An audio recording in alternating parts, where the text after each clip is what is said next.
My name is Aaron Jactiani, and I'm a proud St. Martin.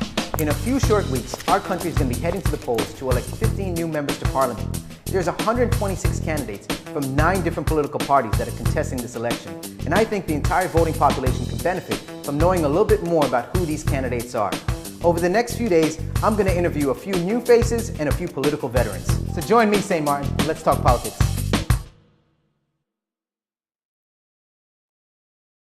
Welcome to another edition of Talking Politics with Arun. I'm joined today by the number 9 candidate on the National Alliance list. He's none other than Mr. Ardwell Irion.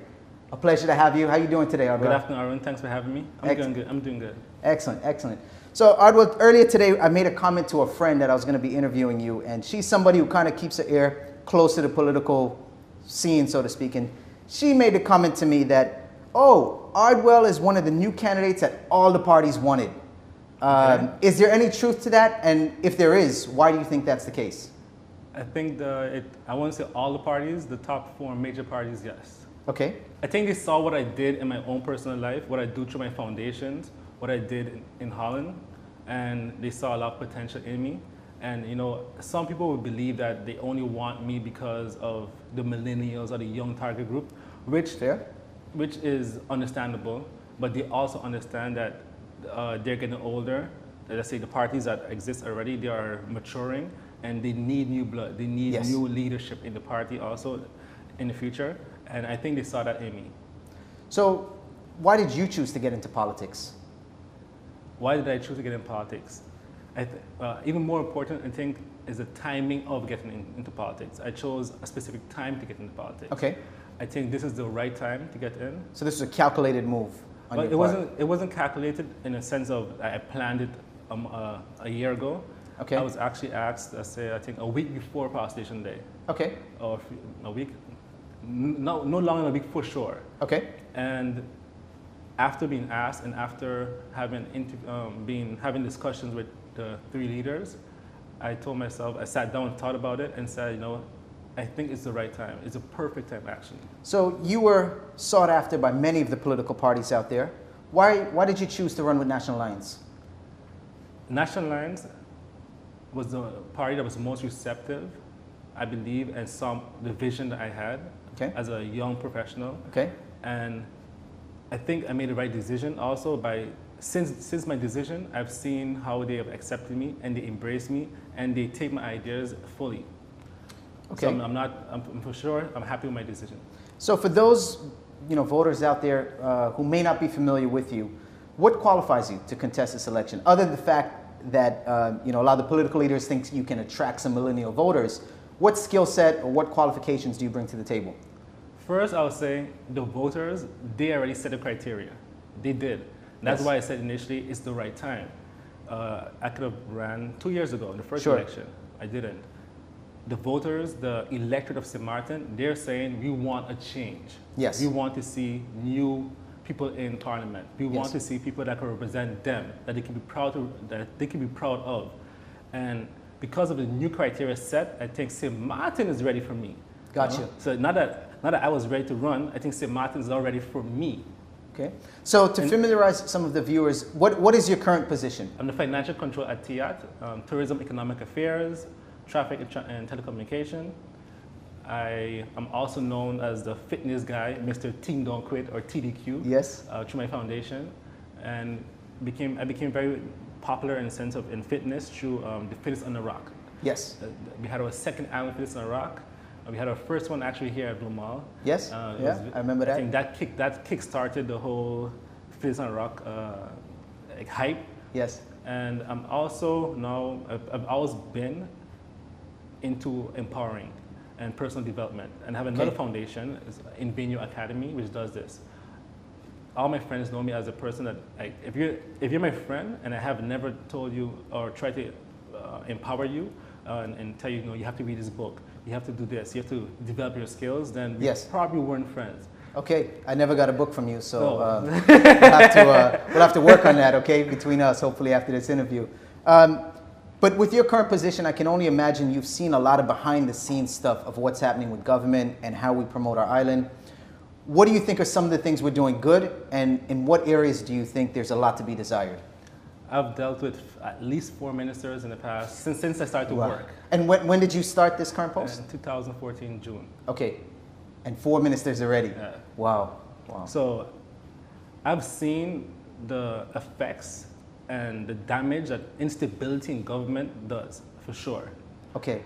Even though the organization continues, the decisions are always made by the minister. The final decision is always made by ministers. Sure. So I've seen the effects and damages of an unstable government. Yes. I'm a person that believes that stability brings growth. Yes. So you're not going to have me jumping ship, as some people say. I also believe in an independent thinking. So being able to say, you know, guys, even with your own party, I think that this is the way we should go. Okay. Not blindly follow, but bring something to your party and say, hey guys, maybe we should actually consider this or consider that. Bring suggestions to the party, not just they say A and you say nothing. No, you should always be able to feel confident in the decision of yourself and the party. Yes. Okay. Recently, a topic that's made a lot of headlines was stimulated by, I guess, the leader of your party, Prime Minister, Mr. William Marlin, and also the Finance Minister, Mr. Richard Gibson. There's been several press releases now concerning the China Pro project. What are your thoughts on that project and the way it was introduced to the community? You know, some people talk about the introduction of the project. I was happy to see a project introduced. You know, good point. Yeah, true. You're in real estate. You're in real estate business. You see a lot of projects get done, right? We see a lot that just start off with a big, pretty drawing, which is the stage where this is at, in all fairness, but and never move forward. Exactly, but the community doesn't see it. Correct. If you drive around the whole island right now, there's projects from the airport happening right now. The whole airport section is being developed right now. Yes. I've never seen a project brought to the community. I've never seen a town hall meeting given or provided to the community. Okay. And so I was happy. I was happy to at least be involved in and be able to ask questions at this town hall meeting. The delivery, maybe. I mean, you know, Gibson isn't the guy who's going to use, let's say, Prezi. You know, maybe his delivery. Yes. Okay. Fair enough. Okay. You know, maybe his delivery was not the best, but I think the idea, the concept of it. I mean, that was not his decision. That was a decision taken by our island years ago. We decided this is the type of tourism that we wanted to go. Yes. The mass market tourism. Yes. That was our decision that was a political decision made years ago. So he's just continuing the footsteps. I read a few times already that, and I also believe based on articles from SHTA that we need a 5-star hotel. We need high quality absolutely. hotels. Yes. So he went and sought after one. We need to diversify our market. So we went and did that. We chose, as an island, we chose mass tourism. We didn't go to... There's no going back on that, there's no for going sure. Back. Yeah. And even if we wanted to, it's going to take a long time to get there. Yes. Another thing, again, you're in real estate. In every country, what did they use to boost the economy? Yeah, real estate. You need foreign investment. Exactly. Yeah, construction. Construction boosts every economy. Yes. So the idea of the project, I think, is a good one. You know, the concerns that people have are, you know, they are good concerns. And what I believe is the concern that they should have is, by us not being the government, that their concerns will become the reality. Okay. The National Alliance says, with this project, we'll guarantee jobs for locals, we'll guarantee tourism, yes, and we will guarantee that the environment will be taken into account. So is this project only possible with a National Alliance-led government? So, argument's sake, after Election Day, if National Alliance does not find itself in a position of either where they're part of the ruling coalition or a flat-out mandate, so if they're in the opposition benches, will this project then go on the shelf, or do you think another government can step in and run with this project? No, I'm saying that let's say the project is started now already. The groundbreaking is September 17th. Let's say the project starts now.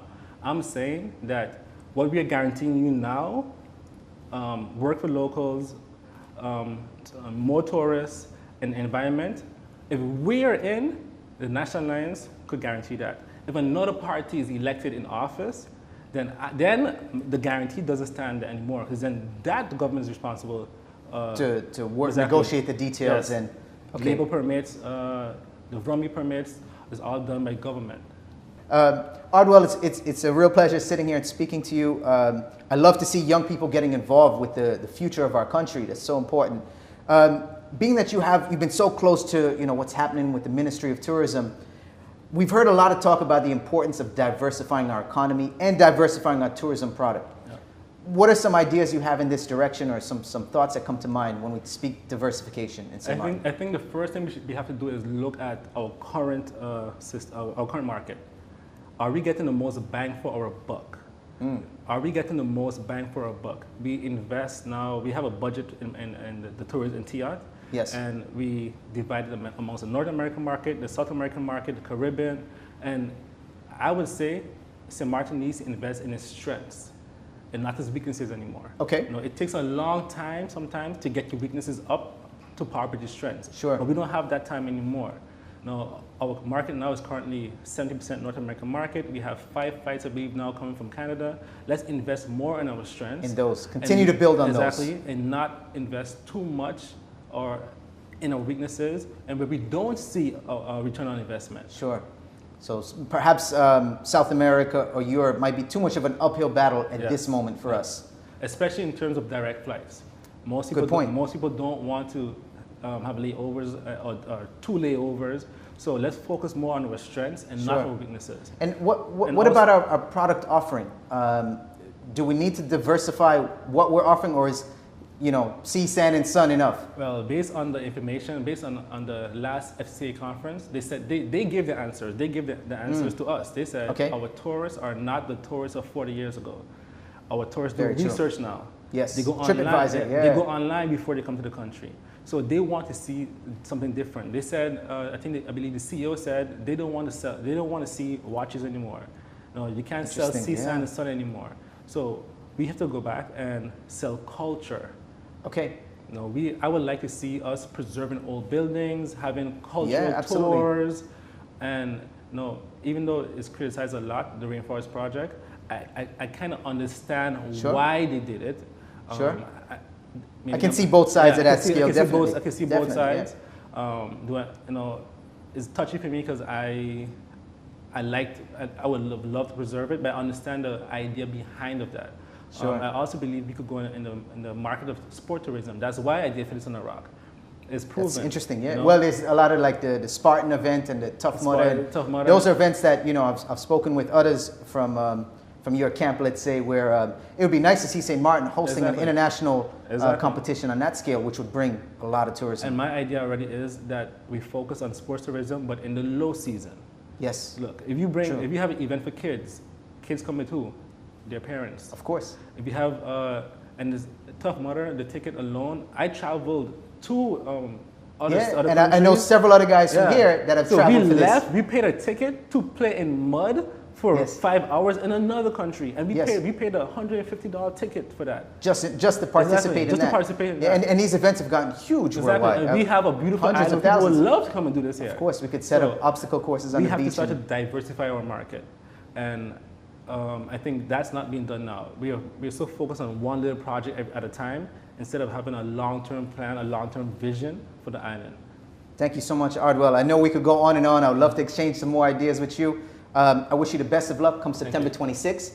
Again, he's the number 9 candidate on the National Alliance list. He's a first-time candidate filled with passion and energy. Ardwell, in conclusion, I'd love to give you a few moments just to talk directly to the voters and send them your final message.